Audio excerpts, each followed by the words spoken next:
Oi, pessoal, tudo bem? Aqui é a Isis do Coisa de Fotógrafo. Estou aqui com a Ana Isabel, que ela é advogada e ela atua na área de direito do consumidor e tudo mais. A gente vai bater um papo sobre contratos, a gente vai conversar sobre a importância, a gente vai fazer um checklist rápido das coisas que você precisa no teu contrato. Tudo bem, Ana? Muito obrigada por você estar aqui. Olá, Isis, tudo bem? Para mim é um prazer. Eu assisto sempre teu canal, eu adoro. Então, para mim é uma satisfação muito grande estar aqui contigo. Ah, legal. Pessoal, a Ana vai ajudar a gente, vai falar um pouquinho sobre os contratos. A gente já vai direto ao ponto para o vídeo não ficar muito longo, já que é muito assunto para a gente falar. Ana, queria primeiro que a gente começasse falando sobre a importância do contrato na fotografia, do contrato, né, para qualquer prestação de serviço. Como que qual a importância dele, por que que tem que ter um contrato, por que que todo mundo fala que você não pode prestar um serviço sem ter tudo certinho anotado, combinado lá com o seu cliente, com as assinaturas. Fala um pouquinho para ele sobre isso. Então, no Brasil, o contrato é a forma de você formalizar vontades. Aqui também é permitido que você formalize essa vontade verbalmente, tá? Só que no contrato entre clientes, na fotografia inclusive, se sugere, até para evitar futuros imprevistos, que se faça por escrito. Né? No momento em que você faz a formalização do contrato por escrito, você consegue colocar tudo aquilo que você já acertou anteriormente com o teu cliente, né, verbalmente, falando com ele, tratando por e-mail, até às vezes por telefone, WhatsApp, agora com essas mídias. Então, é uma maneira de você centralizar tudo aquilo que você combinou com ele, assim como tudo aquilo que ele irá fazer, porque o contrato ele não é unilateral, né? É um acordo de vontades. Então, tanto o fotógrafo como o cliente, ele também tem responsabilidades na hora do cumprimento. Na nossa vida civil, a gente realiza muitos contratos, não só entre clientes e fotógrafos ou clientes e fornecedores. Em qualquer passeio na rua, você vai acabar formalizando um contrato. Por exemplo, quando você vai no estacionamento, você pega o ticket de estacionamento, aquilo lá também é um contrato, porque você está deixando o teu carro lá para que eles cuidem dele e você vai ter uma contraprestação, você vai pagar por aquilo. Então, na verdade, também seria uma forma de contrato. Ah, sim. Então, qualquer acordo, né, que tenha ou verbalmente ou por escrito, né, ele funciona como contrato, mas o contrato por escrito assegura melhor, mais, né? Isso, Por assim, mais que o verbal seja válido aqui no Brasil, eu acho que o escrito ele funciona de melhor forma, né? Ele é mais efetivo. isso. É, um outro exemplo que a gente pode dar é quando você vai numa padaria, por exemplo, você compra um pão. Aquele cupom fiscal do mercado também é um contrato, porque você também comprou alguma coisa, você pagou por aquilo. Aquilo ali é o teu comprovante de que você comprou o que você quer, espera, né? Aqui a gente pode até avançar um pouquinho e dar um exemplo de boa fé. Você comprou um produto e você espera que aquele produto esteja em condições de uso. Então depois você vai para casa e você vê que aquele produto não está vencido. Então, você vai pegar aquele teu cupom fiscal, vai voltar na loja e vai dizer, olha só, isso aqui está vencido, eu quero trocar por outro. Então, aí a gente insere também o Código de Defesa do Consumidor, que está aí para isso, justamente porque em algumas relações você não consegue prever tudo o que vai acontecer. E o cliente, ele sempre está numa posição vulnerável. E o que seria vulnerável? É uma posição com menos conhecimento técnico da situação, né? Então, por isso que é importante na fotografia, justamente porque envolve uma questão de prestação de serviço, é uma prestação de serviço técnico, porque a pessoa conhece, né, tem que conhecer de fotografia, tem que conhecer de equipamento para conseguir realizar um bom serviço. Então, por conta disso, é imprescindível que a pessoa formalize um contrato por escrito, justamente tanto para o profissional se garantir, né, de uma eventual cobrança indevida por parte do cliente, assim como o cliente para conseguir resguardar os direitos dele de consumidor. Sim, de receber o produto no prazo de Exato. entrega certa, a quantidade que foi combinada, tudo isso, né? Seria uma questão Isso. aplicável que o cliente espera receber, Isso, né? exatamente. Entendi. E a boa-fé seria do fotógrafo de dizer e cumprir esses essas partes, né, que já ficaram Exato. combinadas. Porque assim, um dos requisitos maiores que se fala, né, uma das características do contrato é a boa-fé. E a boa-fé, como eu estava falando antes, é aquilo que se espera. Então, independente do que está escrito ou não no documento, é aquilo que já se espera do contrato. Por exemplo, como eu falei antes, você vai no mercado, eu compro alguma coisa, eu espero que aquilo esteja em boas condições. Não precisa estar escrito em documento nenhum, né? Assim como a fotografia. Quando um cliente procura um fotógrafo, ele quer um bom produto, né? Ele quer que a fotografia dele esteja em condições de ser ampliada, ele não sabe disso tecnicamente, especificar para o fotógrafo, olha, eu quero que eu quero fazer um quadro na minha sala e ele não vai falar sobre isso, ele simplesmente vai chegar para você e vai dizer, olha, eu quero te contratar para fazer a fotografia do meu casamento e depois eu quero que você me entregue as fotos em alta ou baixa resolução, isso depende de cada fotógrafo, mas ele não vai saber essa questãozinha, entendeu? Isso já pressupõe da boa-fé. Então, o fotógrafo ele já tem que saber que é isso que o cliente espera. Ele espera que tenha um prazo razoável, ele espera que vai entregar as fotografias da melhor maneira possível. Mas isso tudo é um pouquinho assim, subjetivo para o cliente, mas se chama boa-fé objetiva porque é o que se espera de um contrato. Entendi. Fala um pouquinho, você tinha até começado a falar sobre o Código de Defesa do Consumidor, como que é toda essa questão, como que funciona. Depois a gente vai falar também sobre as cláusulas abusivas, mas primeiro fala sobre o Código de Defesa do Consumidor para a gente iniciar essa parte. Então, o Código de Defesa do Consumidor ele veio justamente para ajudar o consumidor, né? Daí o nome. Mas não que os fornecedores, que seria a outra parte, estão desamparados, não é isso. É justamente assim, para proteger os bons. E a questão da boa-fé entra aí em primeiro lugar, e tem também a questão da responsabilidade, que tanto por parte do fornecedor como do cliente. O Código de Defesa, ele prevê algumas coisas, por exemplo, como você falou antes, as cláusulas abusivas, né, que são cláusulas que são colocadas em contratos, mas que, por tratarem de uma desvantagem muito grande para uma das partes, elas já são de imediato consideradas nulas, então como se não existissem, tá? Tem a questão da responsabilidade, que quando você coloca um produto no mercado agora eu não estou falando de supermercado, seria no mercado geral, você está responsável por aquele produto. Se ele vai ser bom, se ele tem qualidade, se ele não oferece risco à saúde das pessoas e ao bem-estar. Então, e essa responsabilidade ela não pode ser transferida. Alguns casos que eu já tenho visto de alguns contratos prevêem a transferência dessa responsabilidade. Ou seja, você faz um contrato comigo, eu fotógrafo, mas caso der algum problema com a minha câmera, ou se der algum problema com o meu cartão de memória, eu não tenho culpa. Assim, não é minha responsabilidade. E isso é um equívoco, porque, como eu já falei antes, o cliente, ele não tem conhecimento dessas coisas. Uhum. Por mais que a gente esteja exposto a isso, né, de acontecer algum problema tanto com a câmera, com a lente, com o cartão de memória, essa é uma responsabilidade nossa. Exato. Do fotógrafo. Isso não tem, a gente também não tem a culpa. Exato, né? A gente não está discutindo a culpa aqui. Nesse caso, para o Código de Defesa do Consumidor, a gente não se fala em culpa, tá? Tem responsabilidade, né? Exatamente. Ninguém quer saber se você...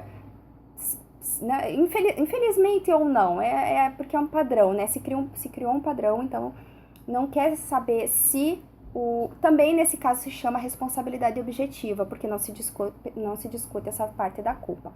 Então, como se precaver num caso desses, além de você ter um contrato? Então, o fotógrafo ele vai ter que ter mais de uma câmera, vai ter que ter mais de uma lente, vai ter que ter mais de um cartão. Já vi muitos fotógrafos, inclusive, não usarem cartões de memória muito grandes, né? Usam no máximo 8 GB, justamente para não encher logo e trocar por outro, porque se der um problema num cartão, são poucas fotos que se perdem. Uhum. Seria muita coisa. Até, pessoal, explicando assim só o que ela estava falando, por exemplo, ao invés de você ter um cartão de 32 GB, tenha dois de 16, ou vários de 4 GB, ou vários de 8 GB.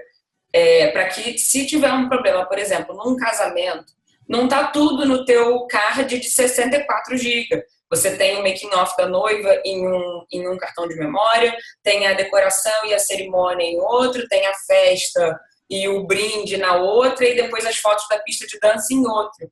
Por mais que pra gente seja chato, né, ficar trocando de cartão de memória, depois ter que fazer backup de um por um, é uma forma da gente se resguardar nesses imprevistos, porque a gente lida com tecnologia. Então, a qualquer momento, pode ser seu cartão que você comprou ontem, pode ser seu cartão que você também trabalha a vida toda. Você não sabe a hora que vai dar problema. Você não sabe a hora que aquele equipamento ou cartão de memória vai dar pau. Então, é importante que a gente se previna disso. Mas pode continuar. Não, aí, entrando já nessa questão da responsabilidade, aqui até poderia surgir a dúvida. Então eu, fotógrafo, sou cliente da Canon ou da Nikon. Então eles são os meus fornecedores e eu sou a parte vulnerável, né? Poderia surgir também essa questão agora.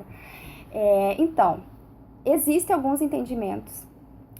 O majoritário, que a maioria dos tribunais entende, é que no caso desses, poderia sim o fotógrafo acionar então, né, o fornecedor maior, que seria a Canon, cartões, SanDisk, isso depende do que você está querendo reclamar. Mas tem outros tribunais já que não entendem dessa forma, que como o fotógrafo ele é um profissional, ele seria a última relação da cadeia, né? Ele não poderia... Eu acho isso um pouco questionável, porque realmente você também é uma parte vulnerável, né? Você, como fotógrafo, você também não tem entendimento de como funciona o software, como funciona ali o mecanismo interno da câmera, não, né? Mesmo que você saiba como manusear, né? Você tem algumas questões. Então, assim, há forte entendimento de que sim, o fotógrafo também é um cliente nesse caso, também é um consumidor. Mas eu acho que, por exemplo, uma questão dessa, da câmera deu problema, você entra em contato com a Canon, com a Nikon, eles podem até arcar com o custo e com a falha do equipamento. Exato. Mas eles não vão te garantir a perda das tuas fotos, por exemplo, exato. né? Se acontecer disso, eles não vão ter como te resguardar, de pegar as tuas fotos de novo, e aí o teu problema com o teu cliente continua, por mais que você resolva o teu com o fornecedor do cartão de memória, da lente, da câmera, o teu problema com o consumidor continua, né? Porque você pode não entregar as fotos dele. Isso é um assunto que, assim, me dá nos nervos, porque a gente trabalha com tecnologia, eu sou doida por backup, para me assegurar ao máximo, porque quando acontece de você perder algum trabalho, graças a Deus não aconteceu muito comigo, mas eu já tive problemas com isso, de perder foto, perder o final de um trabalho. Graças a Deus eu nunca perdi um trabalho completo, assim, de realmente ter ido para a justiça, alguma coisa assim. Mas só de falar eu fico nervosa, sabe? Porque a gente fica muito vulnerável de dar problema, de ser assaltado quando tá voltando de um trabalho, por exemplo. Sim. Essa é uma outra questão, né? Porque o assalto, na verdade, ele também não seria responsabilidade do cliente, mas talvez poderia ser considerado um caso fortuito, por exemplo. Caso fortuito ou força maior é quando a justiça entende que o fornecedor, caso o fotógrafo, ele consegue se eximir da responsabilidade de fato. Não foi culpa minha, fui assaltado.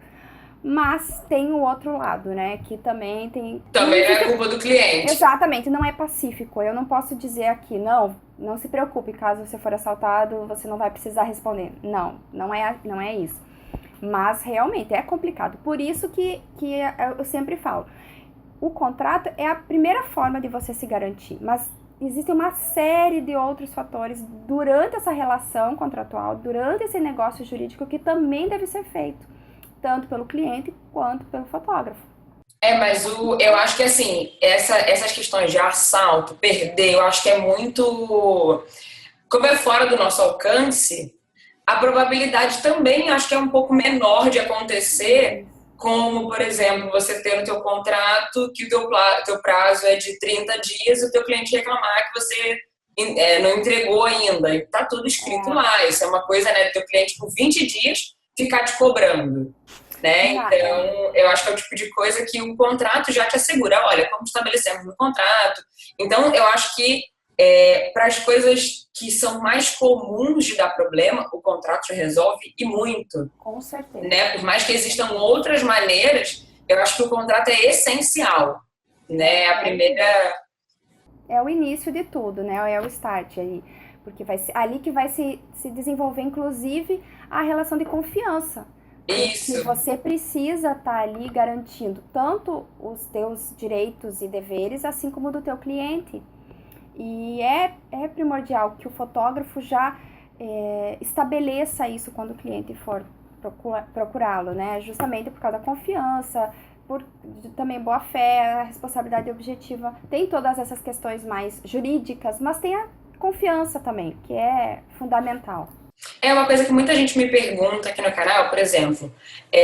Isis, meu cliente não gosta ou fala que não vai fechar quando eu peço para transferir 50% de sinal.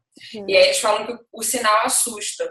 E aí o que eu digo havendo um contrato que você vai dizer lá que já foi efetuado o pagamento de X%, você está garantindo o teu cliente que ele já efetuou aquele pagamento. Então você não vai sumir, né? Você não é uma empresa fantasma, você está ali com o teu contrato, com tudo acertado, dizendo quanto que ele já efetuou de pagamento. Depois você não vai dizer que ele efetuou 20% se ele efetuou 50%.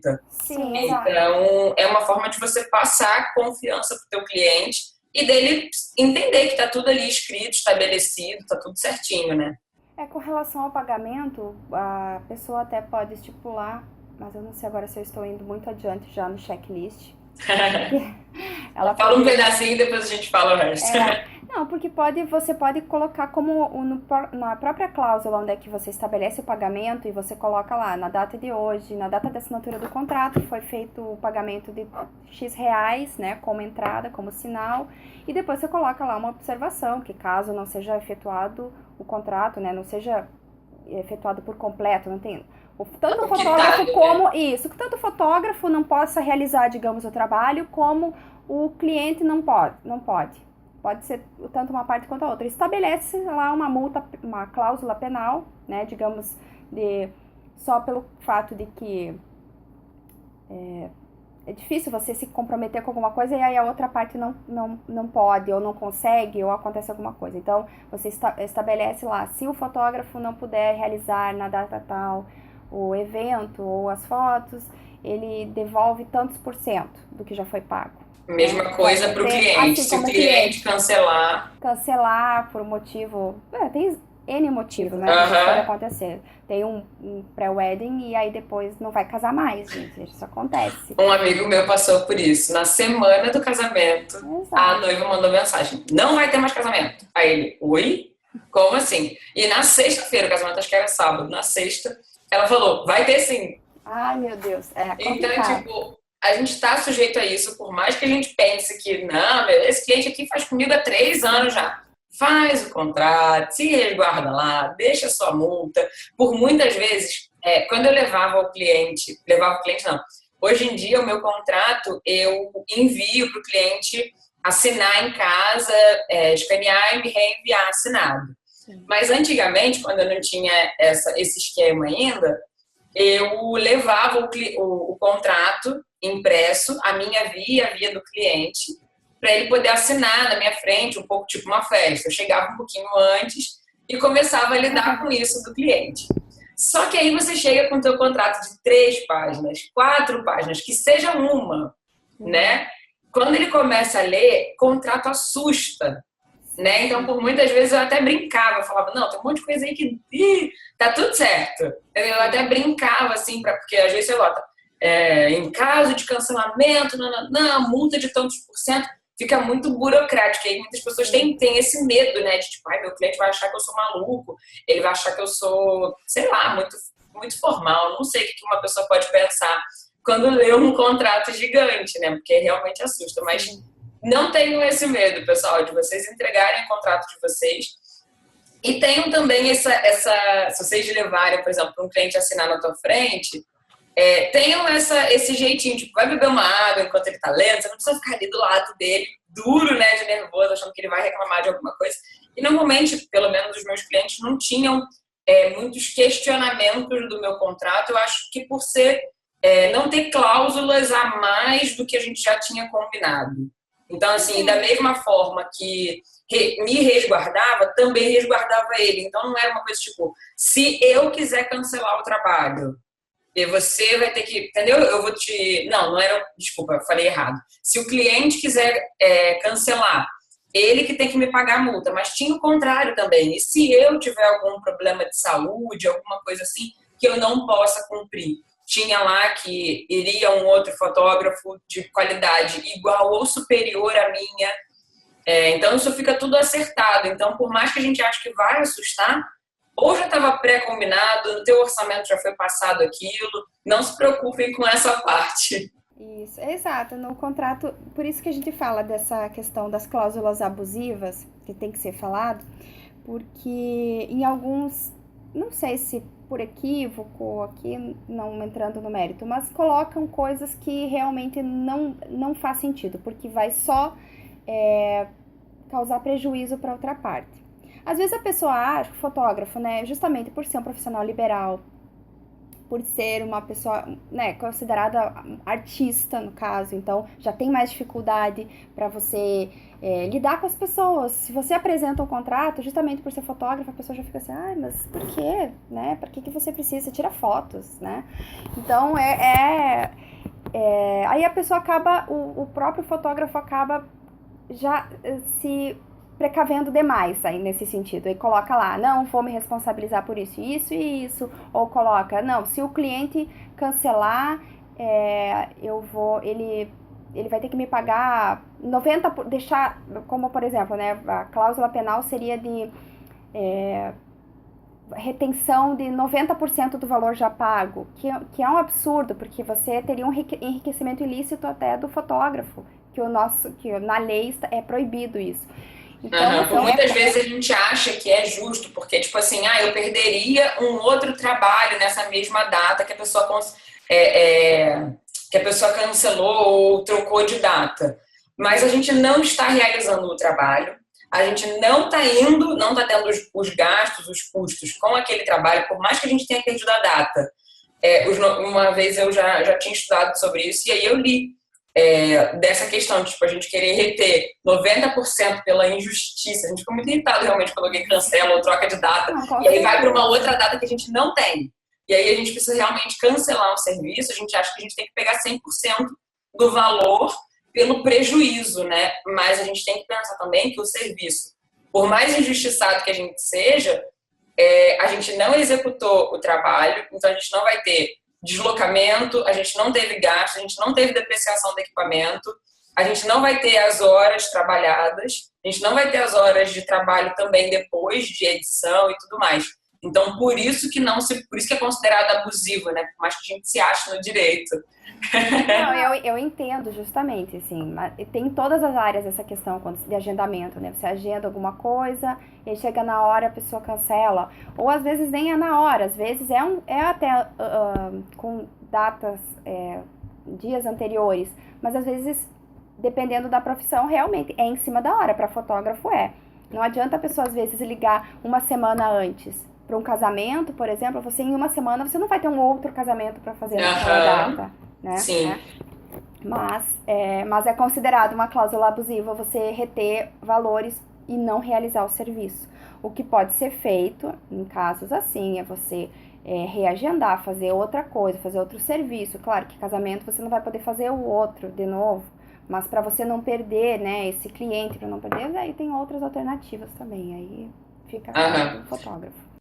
E como que funciona essa questão de trabalho com menores de idade? Seja uma adolescente fazendo 15 anos, um bebê, uma criança. Como que funciona essa questão da contratação e fotografar? A gente vai falar depois sobre direito de imagem, direito autoral, que também entra essa questão do uso da imagem das pessoas. Mas como que é a questão de contratação de menores de idade? no nosso ordenamento jurídico, no Código Civil, ele diz que a partir de 18 anos você é capaz, né? A princípio, se você não tem uma interdição, uma tutela, você é capaz de contratar. Está relacionado com a capacidade. Entre 16 e 18, você é um relativamente capaz.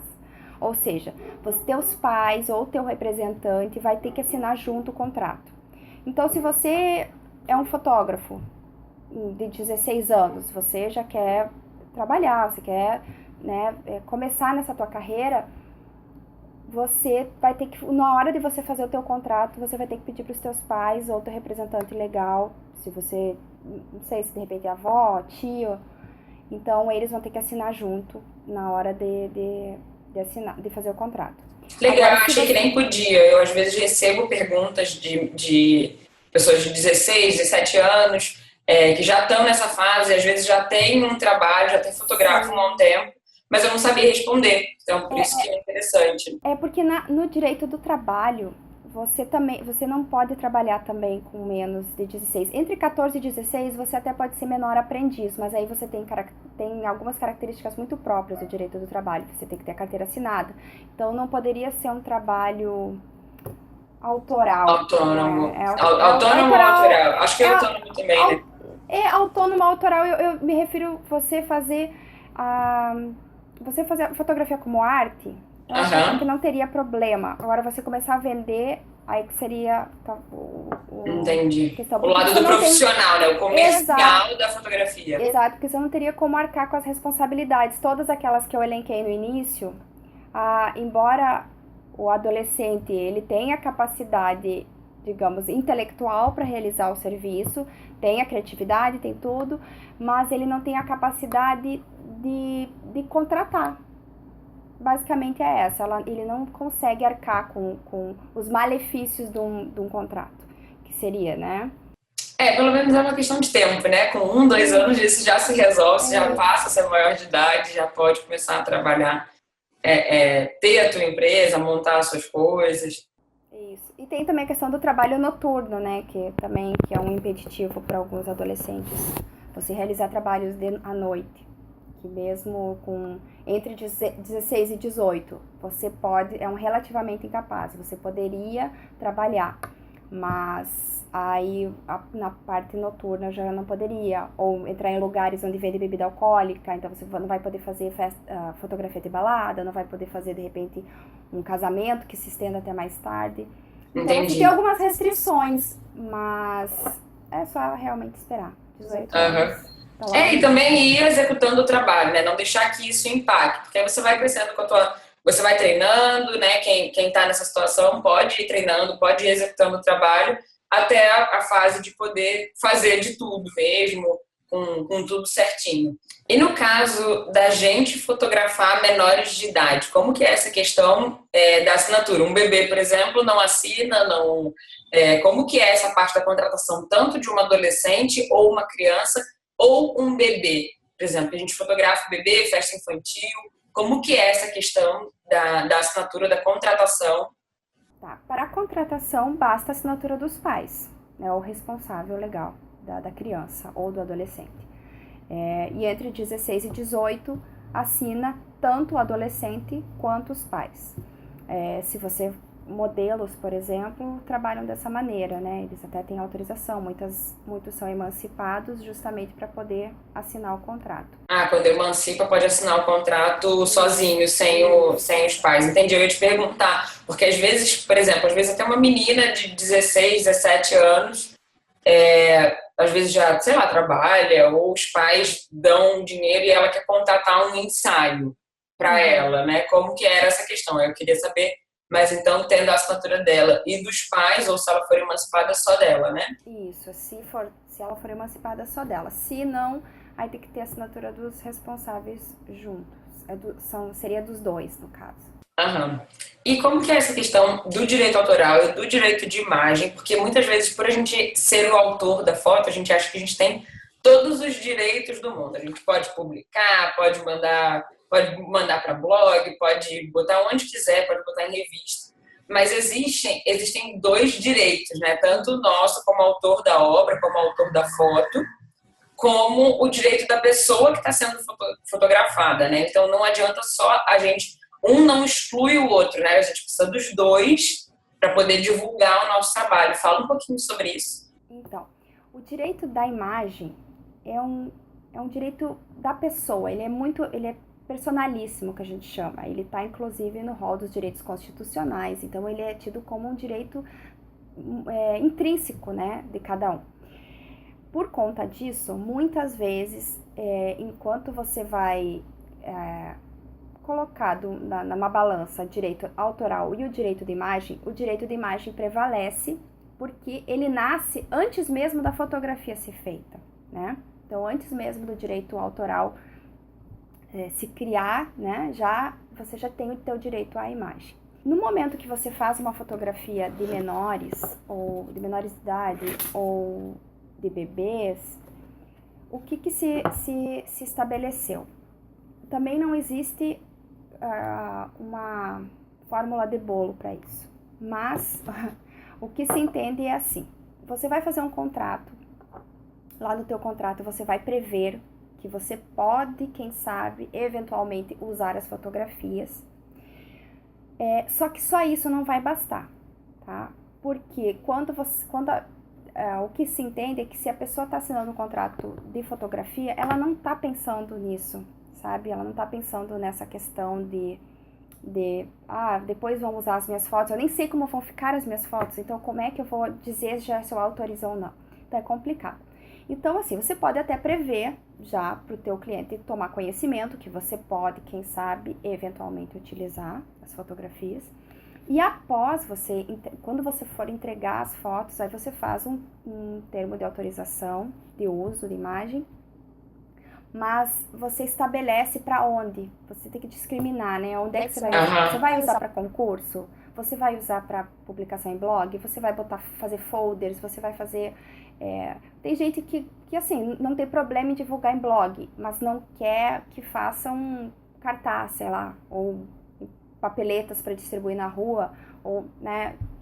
Tem pessoas que têm alguma restrição em determinadas Redes, mídias, né? Isso. Por exemplo, eu tenho clientes que no meu contrato tem exatamente isso, discriminado para onde poderia ser aquela fotografia, ser usada. Então, depois da cláusula, tem um parênteses, aí tem assim, redes sociais, blogs, tem concurso, sites, não sei o quê. E aí teve um cliente que pediu para eu tirar só das redes sociais. Eu falei, você quer que eu exclua toda, então você não autoriza? Ele, não, eu autorizo, só não quero nas redes sociais. Então, tipo, ele não queria no Instagram, no Facebook. Mas no meu blog, o pessoal, por exemplo, ele autorizaria. Para um concurso, ele autorizaria. Então, eu também excluí um meio de divulgação e não todos. Ele não me tirou o direito, ele não tirou o direito de imagem dele para mim.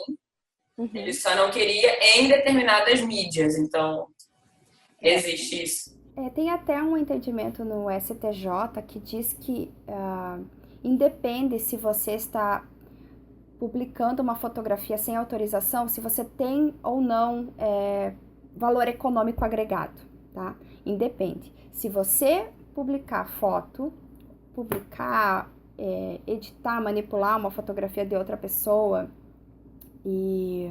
porque às vezes também acontece isso, né? Você tem uma fotografia de uma pessoa de um jeito e você vai lá, transforma aquela foto em outra coisa e aí você publica. Então, às vezes não, geralmente quando se faz isso é por má fé mesmo. Então, nesses casos, mesmo que não tenha valor econômico envolvido, não é uma empresa, não é nada, a pessoa tem o direito à compensação financeira, tanto dano moral como dano material. Ah, sim. Legal até você falar esse ponto, porque tem muito iniciante aqui no canal, e aí é importante a gente falar que na montagem do portfólio, por exemplo, mesmo que você chame tua mãe para fotografar, muitas vezes a gente convida amigos, pessoas conhecidas, amigo do amigo, mesmo que a pessoa não esteja te pagando, mesmo que tenha sido um convite, é interessante, é importante que exista um contrato básico, pelo menos, autorizando o direito de imagem, né? Da pessoa dizer ali que ela autoriza que você faça uso daquelas fotos em tal lugar, porque por muitas vezes eu já cansei de ler, tipo, que você fez um trabalho para treinar e aí depois a pessoa não deixou com que você publicasse a fotografia. E aí a pessoa fala, ué, mas era para o meu portfólio. A pessoa automaticamente entende que aquilo dali você pode usar de qualquer maneira, né? Mas você convida a pessoa para poder treinar.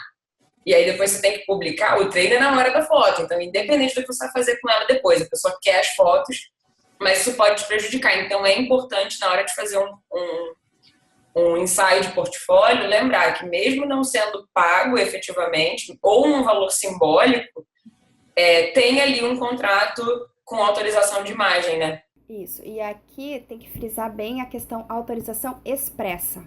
Não pode ele falar, falou, ele não, mas ele falou na hora que eu contratei, ele disse que eu podia usar, ou não, eu liguei para ele antes e eu conversei e a pessoa me falou, não, faz uma autorização expressa. Se puder determinar cada foto, melhor ainda.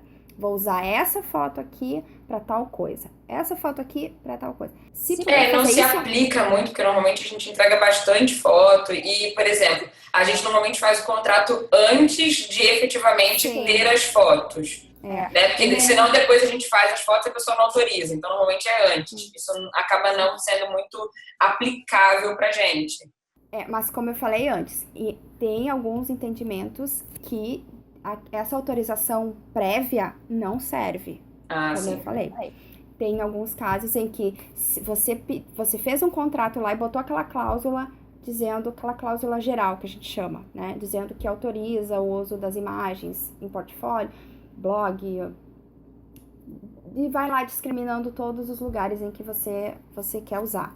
E mesmo assim a pessoa depois não quer, né? Não quer. Óbvio que tem maneiras e maneiras de você tentar contornar a situação. A pessoa, em primeiro lugar, vai entrar em contato com o fotógrafo e vai pedir, então, que se retire, como o teu cliente fez. Então retira só desses lugares. Bom, é claro que tem gente que vai direto para o judicial, mas no momento que o juiz analisar uma cláusula prévia, né, uma autorização prévia, ele vai achar, não vai achar bom, não vai ser o determinante, né? Entre você ter uma cláusula prévia e nenhuma, obviamente que prefere-se ter uma cláusula já, uma autorização do cliente. Mas na hora de se entrar na justiça, com certeza vai cair por água, porque eles querem que você tenha já expressamente quais são. Como eu falei, assim, eu sei que é complicado porque tem muitas fotos, em casamento principalmente, ou até foto anterior ao casamento, são muita fotografia, então não consegue nem analisar. E tem também a questão de que no momento que você está editando, você se apaixona por uma foto, depois você já gosta de outra. E há 2 meses você já vê que não é nenhuma daquelas duas que você gosta mais, você gosta de outra ainda. Então fica complicado também já de cara falar, não, eu só vou usar essas. Mas se for trabalho pequeno, se puder fazer isso, melhor ainda. Mas se não, simplesmente na hora que entrega o trabalho para o cliente, faz uma autorização discriminada. E aí, mais prévia, bota a data direitinho que vai ser entregue e faz um documento só para isso, tá? Não bota em outra coisa, misturada com outra coisa, não. Faz um documento só para isso. Bota no cabeçalho, assim, autorização para uso de imagens. Isso eu confesso que eu não tenho. Eu tenho a autorização geral do trabalho que foi efetuado no dia tal, no local tal. Entendeu? Eu tenho especificado assim, onde, quando e o que foi feito, mas eu não tenho essa parte das fotos específicas, não.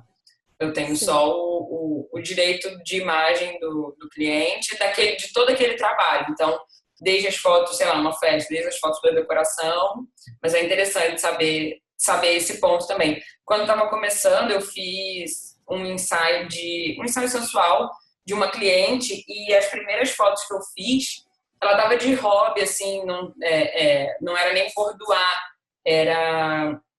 foi mais sensual mesmo. Mas as primeiras fotos que eu fiz, ela estava de camisão e tal, então ela adorou aquelas fotos. E aquelas ali não tinham nada demais aos olhos dela, né? Então ela falou, era um presente pro marido e tal. E aí ela falou, essas aqui você pode publicar se quiser. E aí o que eu fiz? Eu anotei o número daquelas fotos, fiz um novo contrato separado e coloquei lá que ela me autorizava utilizar a foto de número tal, tal, tal. Sim. Porque todas as outras eu já não tinha o direito de publicar, porque já ficou combinado dessa forma. Eu acho que é mais nesse tipo de ensaio assim, né? Feminino, que geralmente gera esse problema, e foto de criança. Aham, foto de E criança tem também bastante. Às tem vezes bastante. até, depois que você começa a trabalhar, você até vê, por exemplo, tem muito casamento que não deixam publicar, é bem comum, assim. E sobre o direito autoral, a gente falou um pouquinho do direito de imagem, como que funciona o direito nosso, né, como autor da foto?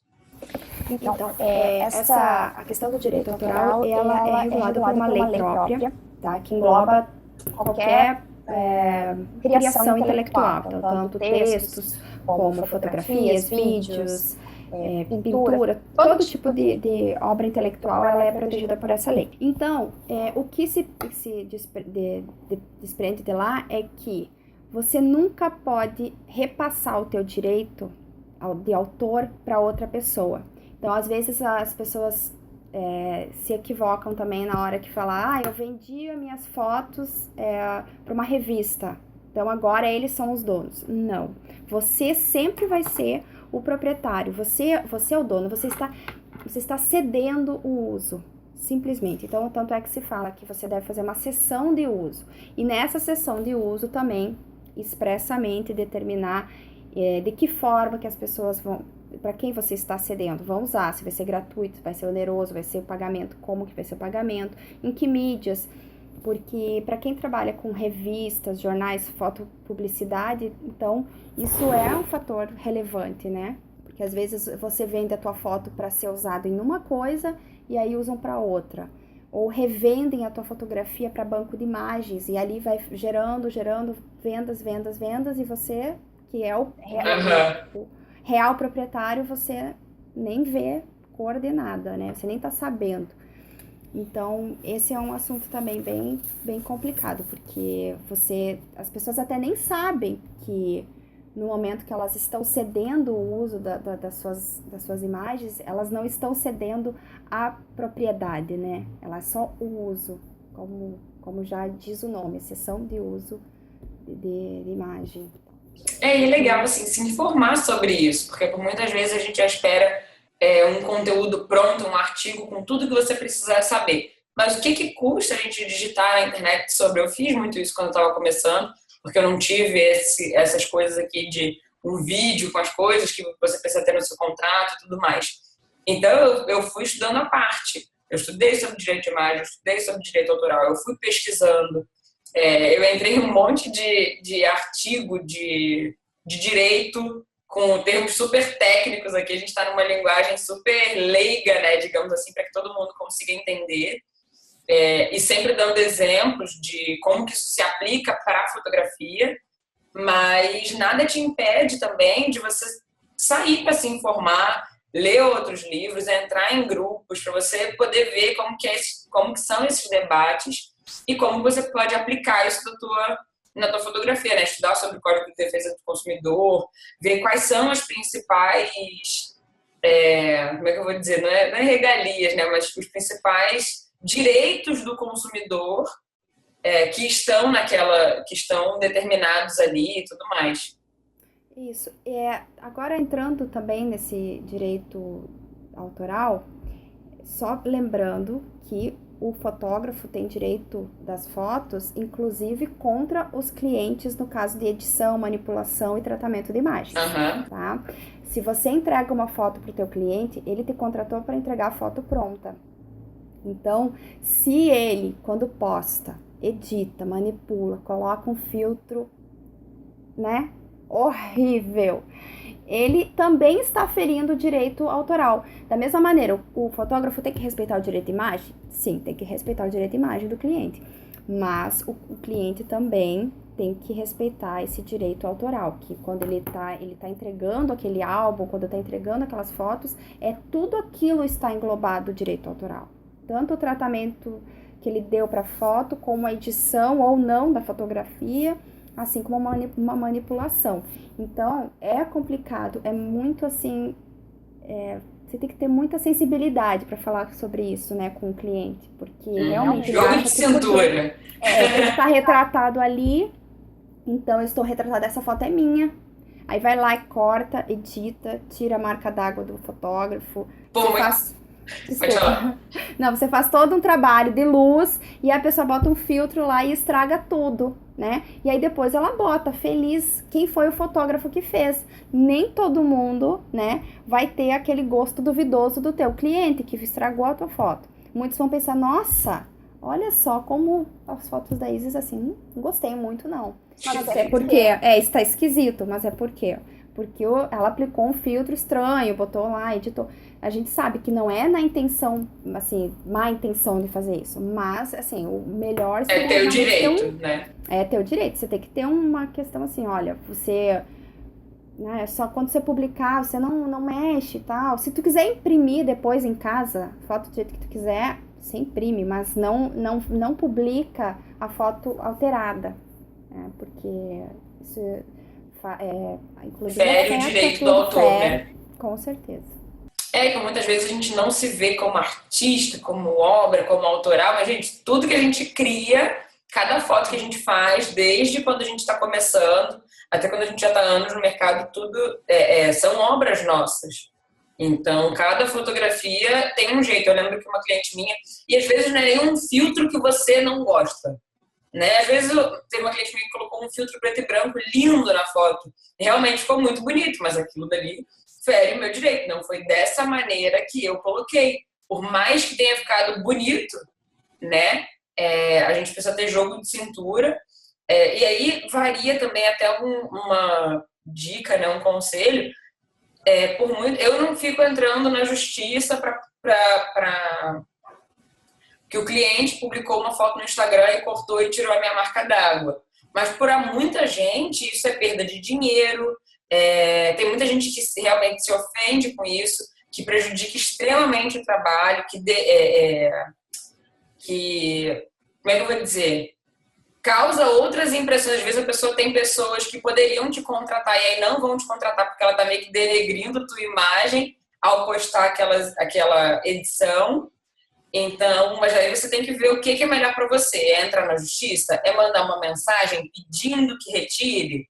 É mandar uma mensagem dizendo para não fazer mais isso? Por mais que você tenha o teu direito, como a gente nunca quer criar situação ruim com o nosso cliente, por muitas vezes a gente acaba deixando passar, mas às vezes aquele cliente ele é teu cliente de acompanhamento mensal. Você vai fotografar ele todo mês. Todo mês ele vai colocar a tua foto editada no Instagram, editada no Facebook, cortada, sem tua marca d'água, sem te dar os créditos. Então, por muitas vezes, vale você pensar em o que se aplica à tua situação. O que é melhor você fazer nesse caso? É mandar uma mensagem pedindo que retire? É mandar uma mensagem pedindo para tirar a autoria, porque já que tá editada, você não vai pedir para ele tirar, porque já tem sei lá quantas curtidas, a gente fica mal, né? Mas a gente tem que saber lidar com isso. Você já tem um advogado que está ali para acionar e entrar em um processo jurídico quando isso acontecer, tem que ver o que funciona melhor para você. E também pode, como a gente está falando aqui, já colocar isso no contrato. Você já coloca uma cláusula alertando que alterar, editar, manipular, aplicação de filtro fere o direito autoral. Então, e é bom, assim, claro, eu sei que muitas vezes não dá para fazer isso, mas o bom é quando você faz teu contrato, você lê junto com o teu cliente. Você vai lendo, você pega você vai sempre fazer em 2 vias, óbvio.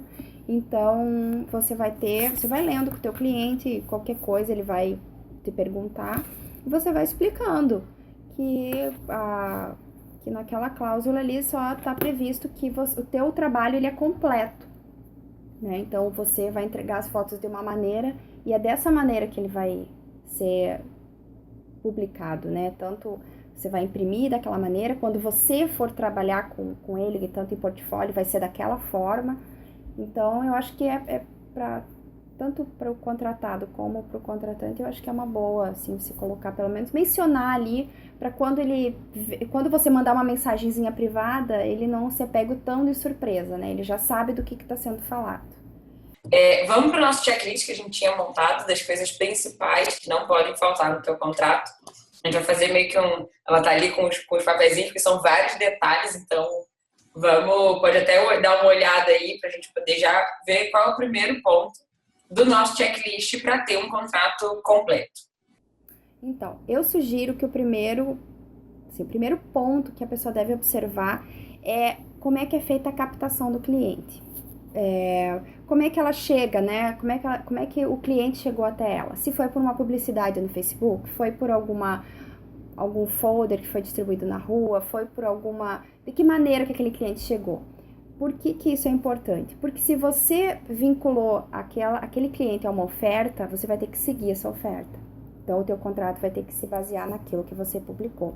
Então, também aqui cabe um aviso que se você publicar qualquer coisa, você é responsável por isso, tá? Então, não adianta você publicar uma coisa no dia, apagar aquela publicidade, né? Entendi. Você publicou a oferta lá, e aí a pessoa viu, entrou em contato, você... eu não quero mais, não vou mais fazer isso. Aí você tira, exclui aquela publicação, só que a pessoa já viu, ela já entrou em contato, ela já quer, né? Isso se aplicaria, por exemplo, para mini ensaios de Natal, por exemplo, que você dá 50% de desconto, né? Isso. O importante é que você estabeleça no anúncio qual é a data. A data dessa oferta é entre dia 1º de dezembro até o dia 15 de dezembro. Contratos feitos dentro desse período entram na oferta. Se a pessoa procurar depois, não vale mais, tá? Mesmo que ela veja lá o folder, a publicidade. Já não é mais válida, né? Já não é mais válida, exato. Então você tem que ter muito cuidado quando você publica essas coisas, justamente porque às vezes uma pessoa está desavisada e vai olhando o feed de outras pessoas e tal, chega ali, viu uma oferta.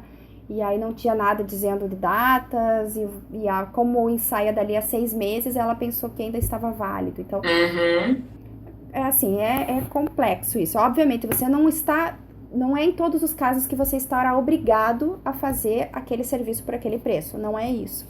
Mas para evitar qualquer desconforto, até para um possível cliente, né, que ninguém está querendo se desfazer de cliente antes de conhecer, então... Melhor seria você já estipular na oferta a data só é válido dia tal, tal e tal, para ensaios tal e tal. É importante também o local, né? Porque, por exemplo, também. Eu moro em uma cidade, a pessoa às vezes é da cidade vizinha, mas aquele preço é válido para a tua cidade, que normalmente vai ser, sei lá, nesse tipo de promoção de Natal, você vai fazer em algum parque próximo da tua casa, para que você não ter tantos custos e dessa maneira você conseguir colocar um preço menor, né? Mais atrativo. Isso. Então é importante deixar isso tudo discriminado, né? Como que vai ser a promoção, como que ela faz para participar, tudo isso é importante ter. Também é importante você assinalar como é que a pessoa entrou em contato com você. Porque embora a gente esteja falando aqui que o contrato é essencial, como também visto, o pré-contrato também faz parte. Então, se a pessoa entrou em contato com você por WhatsApp, e ali vocês começaram uma conversa, e aí você fala, então tá, aí por exemplo, a pessoa fala assim, mas eu acho que não, vou deixar pra lá, eu tô achando um pouco caro e tal, pra mim não tá dando. Aí você fala, não, mas eu te ofereço um álbum, eu te dou, juntamente com esse valor você vai ganhar um álbum, não sei o quê. Só que no contrato você não coloca, porque o teu padrão não é oferecer esse álbum, tá? Aí, como é que fica a situação? E o cliente na hora também não viu, porque vocês trataram. Esse álbum, ele vai ter que ser entregue. Tá? Mesmo que foi numa conversa do WhatsApp, ele vai gerar uma obrigação. Hoje em dia, os juízes estão muito antenados nessa questão de mídias. Assim, tem até juiz que faz cientifica a parte do que está acontecendo no processo por WhatsApp. Então, não é porque é uma mídia online informal que não vai valer. Então, depois o cliente pode dizer, não, olha só, ele me prometeu, tá aqui, e agora ele não cumpriu. Eu tenho um vídeo aqui no canal que eu falo sobre atender ou não no WhatsApp, e aí gerou muito questionamento, tipo, Isis, mas se você combinar alguma coisa com o teu cliente no WhatsApp e depois no e-mail ele falar outra coisa, o WhatsApp também é válido, o inbox do Facebook é válido, né? A gente tá numa mudança, né, de era, e a justiça também está fazendo a sua parte nessa questão, né, de aceitar outras vias, porque antigamente era só o e-mail, eu acho, né? Acredito. Sim, isso. No início Só era, o né? e-mail Foi era o válido. válido, né? Era o formal. Mas essas outras coisas também entram. Então, e no WhatsApp, por exemplo, tem a opção de você exportar a conversa. Então, porque por muitas vezes a gente deleta ou troca de celular, qualquer coisa assim, você vai perder aquelas mensagens. No WhatsApp, se você olhar lá, tem como você exportar aquela conversa. Então, sempre depois que eu lido com um cliente, eu exporto aquilo para o meu e-mail, porque aí no e-mail a gente não tem esse hábito de ficar apagando tudo. A gente já tem lá mais tudo anotadinho, guardado lá. Então, é a forma onde eu guardo essas coisas, né? E aí a gente acaba não perdendo, tem tudo anotado lá. Vamos para o segundo ponto. Qual é o segundo ponto mais importante do nosso contrato? Seria o tipo de serviço ou produto que você oferece. Você fazer um fluxograma do que você pode ofertar, para qual serviço, qual pacote, como é que você vai fazer. E até porque tem um instituto que a gente chama de venda casada, que ela é proibida, tá? Também tem alguns fotógrafos que estabelecem que só entregam as fotos se o cliente comprar o álbum. Isso é venda casada. Isso é venda casada, tá? Isso não pode e o cliente pode reclamar isso depois. Até para atentar sobre isso, muita gente confunde venda casada com pacote. Pacote não é venda casada. Pacote é você facilitar, dar algum desconto, algum benefício, não é isso? Por exemplo, você não pode vender um ensaio se a pessoa só contratar, se a pessoa contratar também um álbum, né? Se o teu álbum é a tua forma de entregar, ok, né? Assim como a gente entrega num DVD ou num pendrive. Se a pessoa contratou o ensaio, ela recebe através de uma mídia. Se se essa mídia é o teu álbum, um DVD ou um pendrive, não importa. Mas agora, você só entregar o DVD com todo, e se a pessoa contratar um álbum 30 por 30, isso é considerado venda casada. Tá? Então, você tem que deixar tudo lá explícito do o que ela está contratando e não vender um produto atrelado a outro. Né? O pacote você vende, você vai estar lá, tua cobertura é tantos reais, vamos supor. Sei lá, a cobertura de um chá de bebê, 500 reais, 600, sei lá. 600 reais a cobertura. Quando você vende isso num pacote, o teu álbum tem o valor de 300 reais, né? Daria 900 no total. No pacote, você vende o álbum e a cobertura por 800. Então, ficou 100 reais mais barato no pacote. Mas isso não é venda casada. Expliquei certo. Isso, exatamente. Você já tem um produto, você já oferece um serviço, mas você não condiciona um ao outro, tá? Então, a venda casada não pode. E você também, outra questão nesse ponto 2 ainda, é se você terceiriza a questão de edição, manipulação e tratamento de imagens, que tem alguns fotógrafos, né, que fazem isso. Então, isso você também tem que levar em consideração na hora que você vai fazer o teu contrato, para dizer para o cliente se ele vai querer, se você fizer uma separação disso, você pode escrever lá, eu ofereço 20 fotos tratadas, né, que seria só tratamento de pele, ou não, eu vou oferecer 50 fotos editadas, que aí seria mais elaborado. Você pode fazer isso também, então se você quiser botar no teu contrato essa separação de serviço também é possível, tá? Terceiro ponto, vamos lá. Nosso checklist. É você analisar se na tua área de trabalho você precisa das autorizações do uso de imagem, que a gente já tratou no ponto anterior. Sim. Se você vai usar ou não, discriminar o uso delas, acho que a gente já falou bastante sobre isso. Beleza. Então, o terceiro ponto é o uso da imagem. Isso. Quarto. Seria a forma de pagamento que você oferece. Quando você for pensar na forma de pagamento, você pensa também na questão da multa, né, da cláusula penal, como a gente tratou no início, falando se, por exemplo, se caso de desistência ou não, você já estabelece tudo isso, como é que seria viável para você e também que não seja uma cláusula abusiva, para que não fique naquela assim, mas só tem deveres para mim, cliente, para ele tá tudo numa boa, não tem nada. Então, isso também já você tem que fazer uma análise bem crítica em cima do teu trabalho, quando você está elaborando o teu contrato. Quinto ponto seria a questão da disponibilidade de datas e agendamento. Possibilidade ou não de reagendamento, porque isso caberia também mais em alguns tipos de fotografias, né?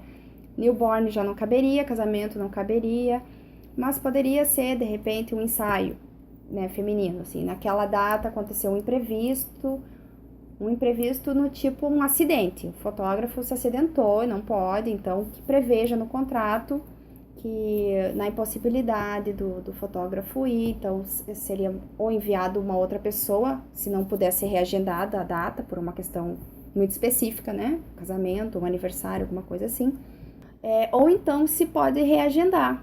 E ali você já pode prever a questão se vai ter uma multa por conta disso, pelo reagendamento ou não. Então, você pode prever já nessa cláusula da possibilidade de readequar ou não as datas. E se vai ter uma cláusula moratória, que a gente chama, mas enfim, você pode ver isso. O próximo ponto seria a questão do prazo, né, que isso também acho que o maior ponto de divergência entre fotógrafo e cliente é a entrega de trabalho, prazo para entrega. Porque às vezes você estabelece um prazo em contrato para querer agradar o cliente, né, e você não consegue, você não vence. Um fotógrafo de casamento, ele não consegue entregar isso, as fotos e com todo o tratado, com certinho o álbum em uma semana, por exemplo. Em um mês também eu acho complicado fazer isso, né? Normalmente não dá. Não dá. Aí o que acontece? Ele, para agradar o cliente, coloca isso, que ele vai entregar até a data tal, e não consegue. E aí começa toda a complicação. Então seja razoável, tá? Pensa em como é que funciona, qual que é a ordem do teu trabalho, se você terceiriza ou não serviços, se você vai ter que procurar outra pessoa para editar, manipular ou tratar as imagens. E até imprevisto também, né? Uma viagem que precisou, ou você ficou doente, qualquer coisa assim. Você vai ter que, você preveja essas coisas. É difícil você prever um imprevisto, mas se você conseguir visualizar todas as piores hipóteses possíveis, acho que já dá para ter uma boa base. E aí, nesse ponto, você já coloca, olha, o prazo do meu trabalho é tanto. E se esforce para cumprir, né, esse prazo. Quando a pessoa vai te contratar, ela não tem nem noção disso. Então, a primeira coisa que você falar para ela, ela vai aceitar, né? Agora, também você não pode... Já vi decisões em que o prazo de 1 ano para fotografia de casamento foi considerado um prazo muito grande. Então, coube dano moral e dano material para os clientes. Entendi. Então, assim, tem bom senso também na hora de você relativizar esses prazos, sim, sabe? A margem de erro ficou muito grande ali. Então, e se você quiser, se o cliente também exigir, se você achar necessário, você pode prever ali uma multa também em caso de atraso, tanto do pagamento, né, o cliente não... Os 2 anos. Exato, o cliente teria que pagar todo dia 10, tanto X reais, e aí ele não paga, então você não desfaz o contrato imediatamente, né, você poderia, mas enfim, né, existe uma tolerância né, nesse quesito, então você até 10 dias e tal, você pode acertar comigo, mas, claro, com juro, multa, correção, tudo direitinho. E, da mesma maneira, se eu atrasar o serviço em até 10 dias, tem uma tolerância e tal, mas aí, se passar disso, eu pago multa de tanto. Você pode fazer isso, acho que até solidifica aquela relação, né, de confiança. E a último ponto seria a questão de manter ou não os arquivos, né? Que não é obrigatório. Muitas pessoas perguntam, né? Mas eu preciso manter os arquivos? Como é que funciona isso? Não existe nada na lei que diga que você precisa manter arquivos de fotografia.